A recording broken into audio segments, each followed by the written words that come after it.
So when I was down in Guatemala, I did see some people wearing Star Wars shirts and stuff. But It's universal. well, yes and no. Okay. One of the interpreters for another group that was there, I was like, "Oh, hey, nice shirt, X-Wing, it's 1977, it had an X-Wing on it." And he's like, "What? Oh, yeah." And I was like, "You're like not a Star Wars fan?" He's like, "It's just it's like a shirt I have." And I was just like, "Oh, okay, all Okay. right." So I was like, "You're not Yeah. like really a fan?" And he's like, "No, Okay. I've never seen it, Never seen it. never even seen it." So Wow. Okay. that's happened to me before with a kid wearing a Wu-Tang shirt. And then this kid, I was just like, nice shirt, man, Wu-Tang Clan. And he's like, "What? Oh, is that what that is?" And I was just like, "Yeah, man, Wu-Tang Clan." And he's like, I don't know, man, it's just a shirt." And I was just like, "Yo, you don't just wear a Yeah. Wu-Tang shirt, okay?" So Yeah, probably I was from on like the Target. other end of a scenario like that. In college, we took a trip to Florida, and I bought a Miami shirt from Walmart just because I was like, "Hey, we're going to Florida. It's a Miami shirt. I'll buy it." Yeah. And I got there, and we're in line for some ride at Universal, and this kid pops out, and he's like, "Go Hurricanes!" And I'm like, "What? What? Like, are you talking? What are you talking? Are you talking to me?" And he's like, "Go Hurricanes!" And I'm like, "Okay." And finally, my friend was like, "Your shirt is a Miami Hurricanes, idiot." And I'm like, "Oh, okay." Go Okay. Hurricanes. I love Oh, yay. sports. Yay, So, sports. yeah, That's good. been there. So there was one kid who Okay. I was able to talk to, and he did have a Star Wars shirt on, and he was just like, I like Star Wars. And I was like, Nice. all right, there we go. I was like, "Can I get a photo with you, please?" Nice. So managed to get that while I was in Guatemala. That is cool to meet a Star Wars fan in a completely different country. That's cool. Yeah.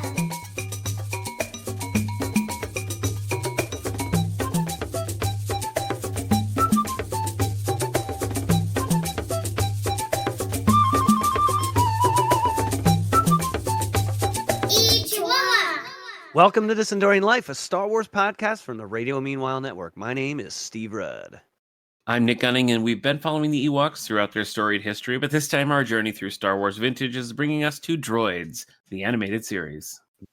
Today we are discussing Droids' Treasure of the Hidden Planet, made up of episodes 10 through 13, which aired from November 9th through November 30th, 1985. Wee boys. Yes. Yes. Once again, directed by Ken Stevenson and Raymond J. Felice. The story for all 4 episodes is by Ben Burt, but each individual episode is written by a different author. So we have Tale of the Rune comic, written by Michael Reeves, who wrote some of our favorite episodes, The Raish of Ewoks. Okay. We also have The Rune Games, written by Gordon Kent and Peter Souter, Across the Rune Sea by Charmin DeVono, and The Frozen Citadel by Paul Dini. Okay. These episodes were released on PAL VHS in the UK as Droids number 3 in 1988, and then again on DVD as part of the Star Wars Animated Adventures Droids: The Treasure of the Hidden Planet in 2004. Here's an interesting little factoid that I picked up. All right, so our featured crew member this week is Charmin DeVono. So I'm pretty sure that this is true. Okay, I couldn't find anything to refute it. According to my research, Charmin DeVono, who wrote the episode Across the Rune Sea, is the first woman credited for writing Star Wars for the screen. This Really? episode, yeah, because we talked about Linda Wolverton in the Ewoks, Okay. and I think she was the first woman with like full everything, like written by, story by, everything. Charmin DeVono wrote the teleplay based on the story by Ben Burt. But anyway, she would continue on as a screenwriter, working on shows like G.I. Joe, DuckTales, and Garfield and Friends. Prior to this episode, she wrote several of the Star Trek newspaper strips that ran from 1981 to 1982. Have you read any of those? I have not. They came out in 2 hardcover sets a few years back, and I got them like for Christmas and my birthday, like 1 and 2, boom, boom. So I've read them all, and they're pretty fun. So these episodes that we're covering today are kind of the end of the series. We get a 1 hour... So Disney Plus calls it a season 2, but it's sort of like a 1 hour telefilm that kind of is the end. But these are sort of the last proper episodes. So we got here quickly because of how we're watching them. I'm interested to see what you think about this episode, though. I'll I guess we should get to it. In the first paragraph of my uber detailed plot, I'm already going to wish it was all over. Yeah. Just like the first 2 minutes Yeah. of this. I know Kidding started watching this, and then I was like, did I miss something? Am I watching the wrong episodes? Because it really throws you in. It throws you right in. Yeah. I mean, they say something. It's the dusty cloud Yeah. that's apparently above Rune or the Rune Yeah. system. I don't Yeah. know, because nothing is ever like, I don't I know if it's know. the planet of Rune. We've never established that, like, so Yeah. it's just, yeah. Okay, so I think I'm getting a hint about how you feel about the episode. Yeah, yeah. So let me bring us through Okay. this absolute roller coaster ride of Okay. a synopsis, and then we will break it We'll down. hash it out. We'll hash it out. Yeah. Yeah. All right. Uber detailed plot of Droids: Treasure of the Hidden Planet. We open to 3PO and R2's new master, Mungo, making a deal with a local gangster for a disc containing a map of the Rune system. The three of them are nearly arrested by stormtroopers, but escape thanks to R2 sabotaging the jukebox. At the local archives, the disc emits a hologram that displays the coordinates of the Rune system, though it's shrouded in a dust cloud called the Cloak of Sith. Yeah, I had to look that up to make sure that that was like really what they were saying. It is, Yeah, but I it don't is. think it's I, meant I, to be tied to like the Sith, right? it doesn't. I No, it mean, but doesn't. It it doesn't. doesn't, but it's the word Sith, and that's probably the first time we've heard the word Sith, I think right? it's the first. Ever. Well, it is in Alan Dean Foster's novelization of the first movie, and it was part of Okay. George Lucas's stuff. So, like, it existed in the Star Wars Sith did universe. exist. But Yeah. to Okay. hear it said aloud, sure is. It's I'm the sure first this time is it's the said first aloud. time. That's I'm true. sure. Yeah. Yeah, it has to be. Has to be. Yeah. So Mungo intends to open a lucrative runestone trade route. Okay. Meanwhile, the hideous Admiral Screed has discovered what is behind the Cloak of the Sith. A message from Kung, a governor of Rune, extends his hospitality to the Empire. However, Screed ignores the invitation, intending to conquer the system, and disregards the program directions in the messenger probe droid. I thought that was going to mean something. That's why I put that in there, and then it Hmm. ended up meaning Didn't nothing. didn't mean Didn't anything. mean No. anything. Yeah, yeah. No, didn't. Anyway, with quite a bit of trouble, Mungo and the droids managed to follow the Rainbow Comet to a planet inside the dust cloud where they discover a massive ship. The commander of the ship is Governor Kung, who believes they are from the Empire. So he gives them a tour of his profitable treasures, including Nurgon 14. We've seen that before, right? Hmm. The tour is cut short when the actual Imperials arrive. 3PO and Mungo are chased through the warehouse where they are captured. R2 busts Mungo out of his cell, and he saves 3PO seconds before he can be reprogrammed. While escaping, they knock loose Nurgon 14 boxes, which explode, damaging the ship's engines and hurtling them towards incoming asteroids. Screed and Kung escape on Mungo's ship, and Mungo and the droids escape on Kung's ship. While escaping, Mungo discovers the Rune system and begins charting the course to start a trade route. Finally reaching Rune, Mungo and the droids crash land after being attacked by Kung's fighters. Kung meets with Screed and they discuss Kung's plan to rule all of Rune. When Mungo and the droids emerge from their wreck, they are attacked by mudmen. They are saved by Oren Yam and her father Nils. Though no longer in danger from the Mudmen, they are quickly pitted against a massive Shamanar monster. With some back and forth distractions, they manage to get away from the Shamanar and head to the Rune Games. They're just going Yeah. places, man, Yeah. All right, at the games, one of Kung's droid goons sabotages the Umbo team's refreshments. Mungo himself is nearly taken out by Gaff. Woo, Kung, that's just Kung- so much. This is just so much. You're throwing at me. I So know. we were talking about Dune before we started recording this, and this there's so many made up words here that it feels like Dune to me. It does. It does. Have you ever seen an episode of the original Battlestar Galactica? Yes, This is I like that, have. where they're I like, sure have. "Oh yeah, I was at the old Trigdar drinking Yeah. some Plaxican, Yep. and it cost me 4 Daldars," Beautiful. and Yeah. you're just like, "Wait a minute, this means nothing to me. Yeah. All of this is just Yep. meaningless." That's where we're at. If you told me that you made up all these names, I would believe you. I just told my kids to make sounds. Yeah. Okay, so Gaff is Kung's lead henchman. Okay. So with part of the Umbo team out, Mungo and 3PO volunteer to help in the race. Gaff continues to sabotage during the race, but it backfires on Team Tontoom, who lose. Umbo remains champion, and 3PO graciously gives his medal to R2. Mungo and the droids finally manage to repair Kung's ship. With Orin gone, his ship in Kung's hands, and no rune stones to trade, Mungo is ready to head out. Orin makes it back in time to give Mungo a rune stone as a going away present. Mungo is excited to find more where it came from and sets off. Meanwhile, on a haunted spaceship, they discover Old Augur, who turns out to be Mungo's long-lost great uncle, Ogham Baobab, who is missing 60 years ago. Before he passes away, Ogham gives them 6 bags of runestones and tasks Mungo with finishing his work, cautioning him to always put family before treasure. At the port of Nime, Mungo tries to barter for supplies and is attacked by Gaff and his henchmen. In the chaos, Mungo loses the runestones and is captured along with Orin and 3PO. R2 manages to steal aboard Kung's jailboat where the group is being held and quickly cuts everyone loose. Instead of running, Mungo goes for the runestones, despite Orin's pleas to forget them. They make an escape, but are slowed down by Kung's droid fighters when they get sucked into a massive whirlpool. They do everything they can to survive, but it's no use. That is until Mungo tosses the runestones overboard, saving them. Kung fails to capture Mungo or determine the source of the runestones. Admiral Screed is not pleased with Kung. Back on Rune, the group sets off on an expedition to the pinnacles of Felth to track rune comets. The comet is their way to get back to Manda. That's Mungo's. Manda is Mungo's home. Mango and Mungo and Mango and Manga Mungo. Yep. Yep. Meanwhile, Admiral Screed is still displeased with Kung's inability to take the last frontier of Rune. Kung implements germ warfare on the planet, which is even too cruel for Screed. The germ leaks into the life support and Kung accidentally infects himself. Only Nils Yam has the ability to heal him. When the group returns home, they find Bola, Nils' wife, is infected by the ruse germ. Gaff and his troopers are waiting to take Nils.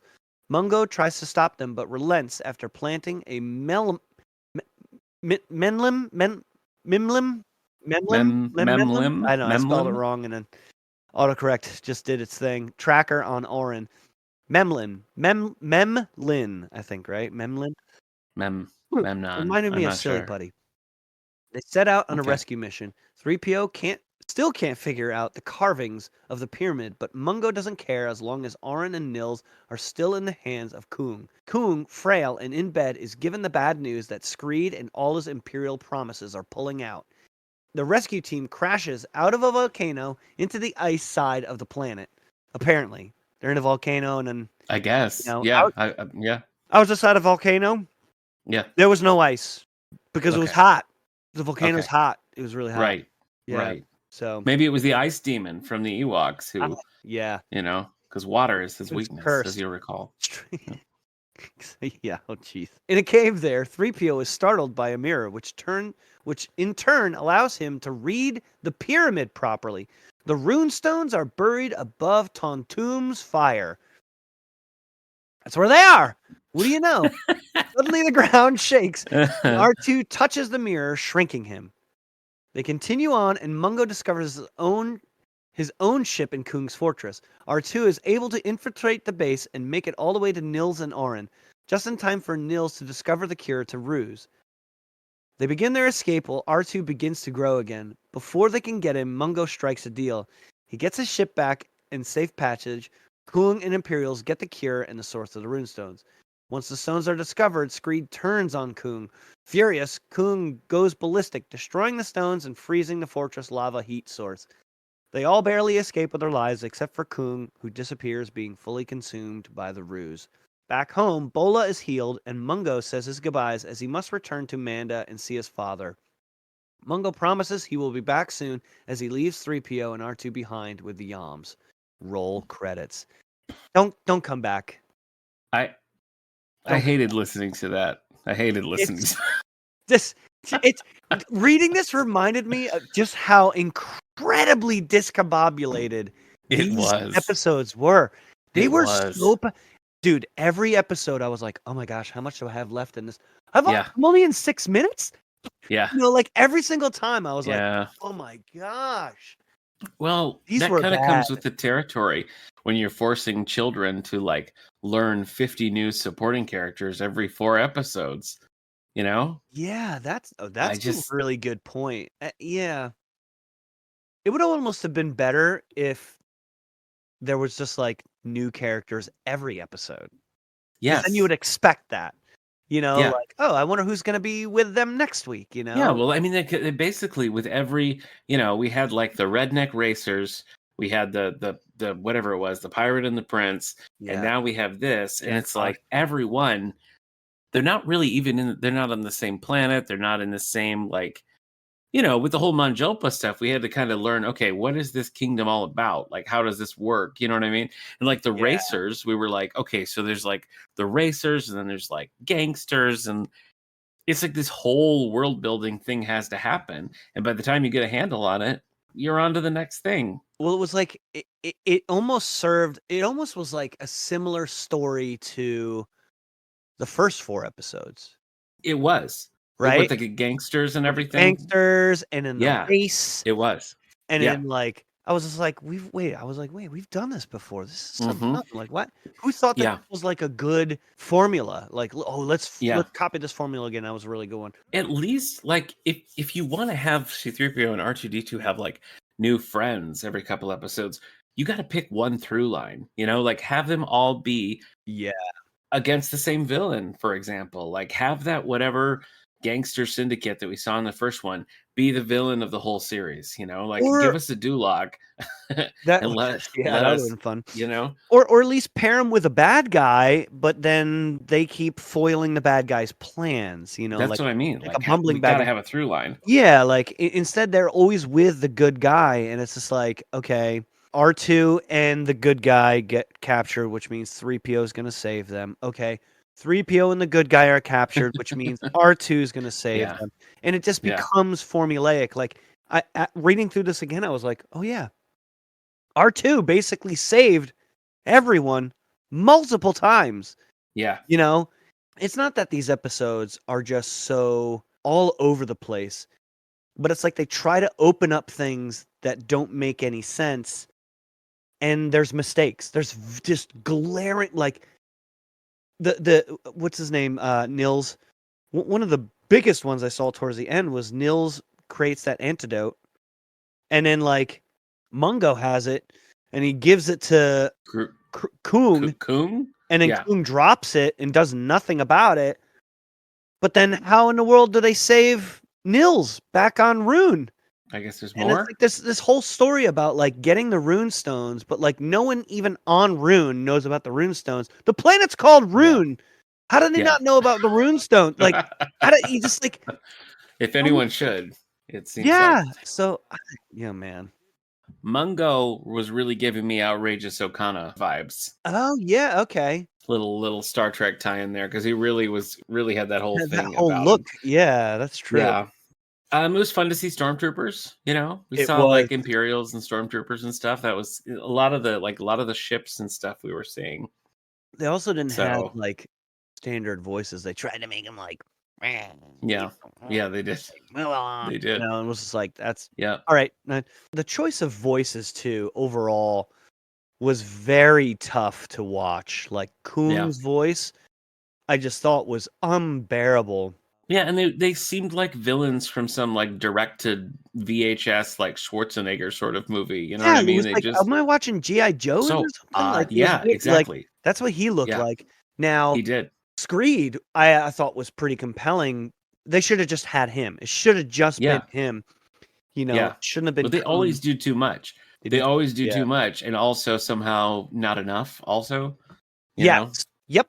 A lot happened and also nothing happened in this. Yeah, Mungo seemed like he was kind of into whatever those tribbles were doing to him. Yeah, that You was know, the tribbles. Exactly. don't What you I thought think? those were. I was like, completely useless scene. And Yeah, it's like yeah, that's true. That's the do too much. Like just be captured. Just yeah, just have them be yeah. captured. He doesn't need to be captured in the cage with the weird furry tentacle creatures. R2 dropping that water hose was also a look. I was like, "Whoa, what am I Oh, seeing here?" There was a lot of So stuff, man, that yeah, just there really was. I don't Yeah. know. I loved the tiny little R2s when he gets shrunk. That was pretty cute. But, again, another thing, like, just too much. Yeah, Just it too much, was. like, "Oh, you touch It the mirror, was. you get shrunk." Like, "What? Why? Yeah, and it was Why?" kind of a I mean, I guess that sort of fits with, like, the magic that we see in Ewoks, but I thought it was kind of an unusual like, things don't get shrunk in Star Wars, like, that's not the kind of Yeah. sci-fi that you usually get, so, that was kind of unusual. I was feeling pretty positive after, Kobe and the Star Hunters and even the Pirate and the Prince, like, Mhm. that arc felt a little bit more right to me, and truly, that's the only one that I remember, like, Yeah. I remembered some of the beats from that.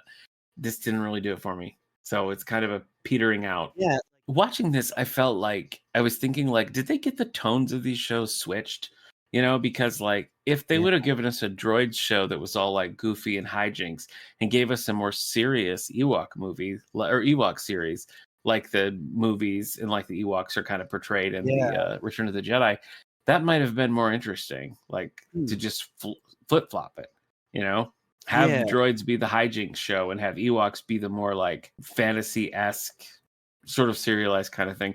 I don't know. I don't know what would have saved these two shows. I think it's really clear that they were just in a dead zone of Star Wars and they were just like, I have at it. Yeah. Go ahead.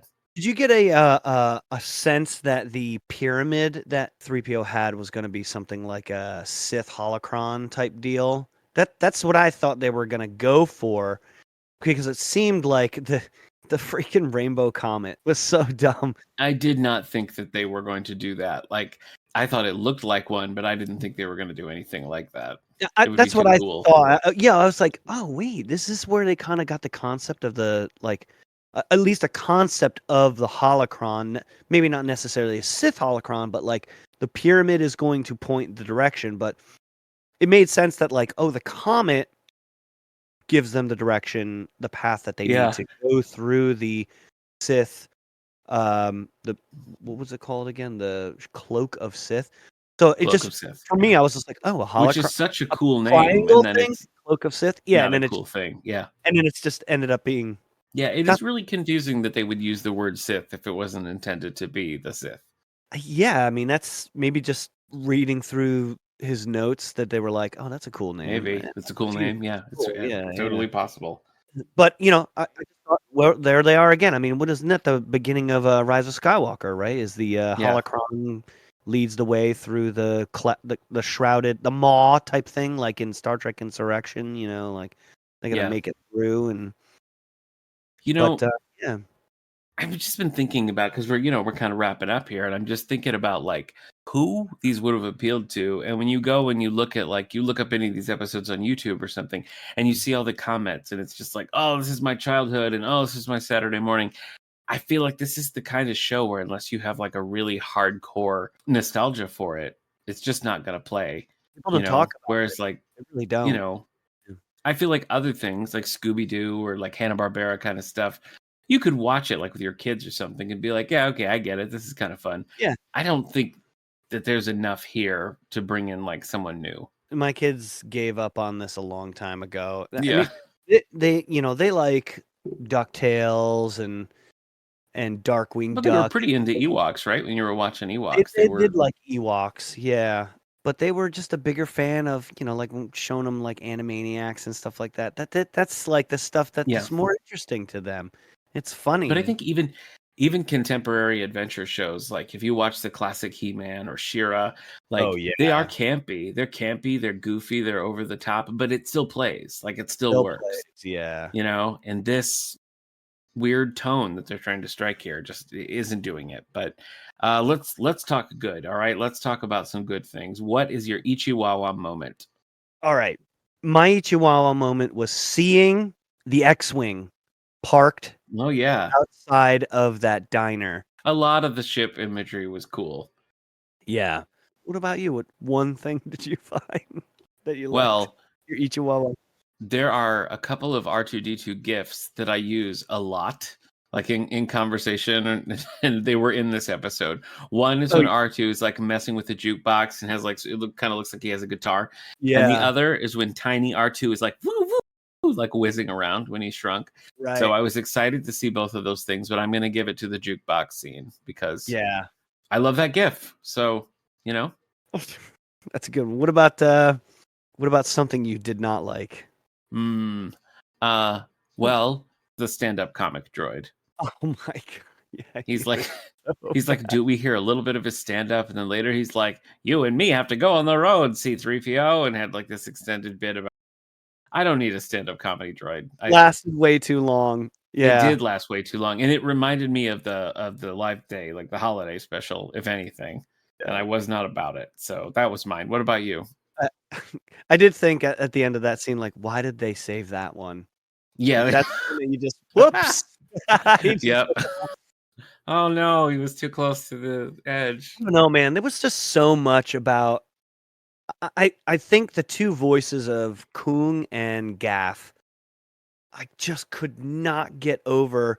I mean, Gaff's voice made a little bit more sense because he was like a bug, but like, blah, blah, blah, blah, you know, it was just like that voice and like this just too much, and it was just like the voice did not fit the person, nor did that person make any sense to me. That it was like, I don't know. That's the.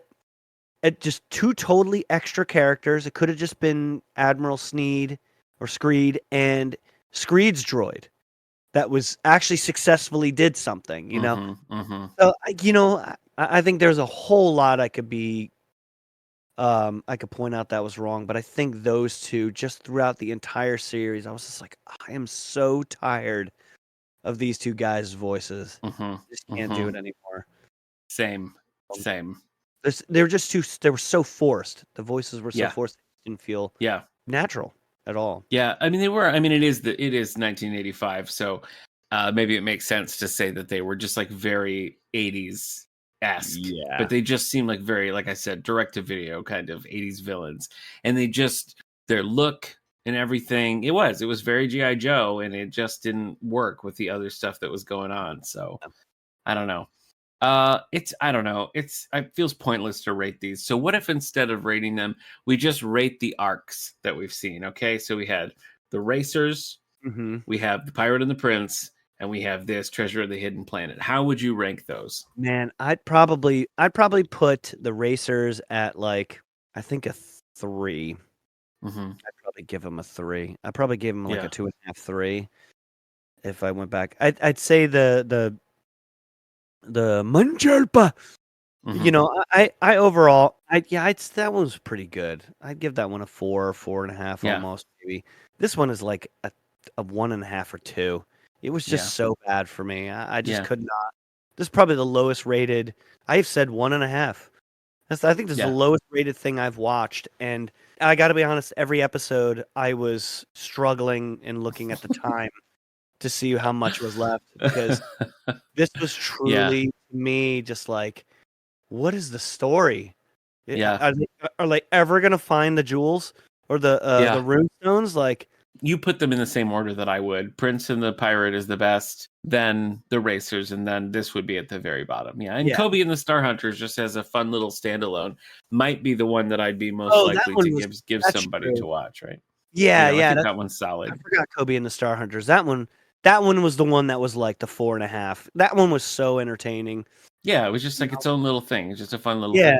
So we'll see how the Great Heap goes, because the Great Heap, is written by Ben Burt. It's got a different director, so and I know that one circulated a lot on VHS and stuff. So maybe we'll end strong when we go to the Great Heap and see what we think. Okay, well, next time we'll be back in Endor, which will be a breath of fresh air. Yes. Well, as we read Ewoks issue number 7, The Perilous Laughing Spell. We'll see you then.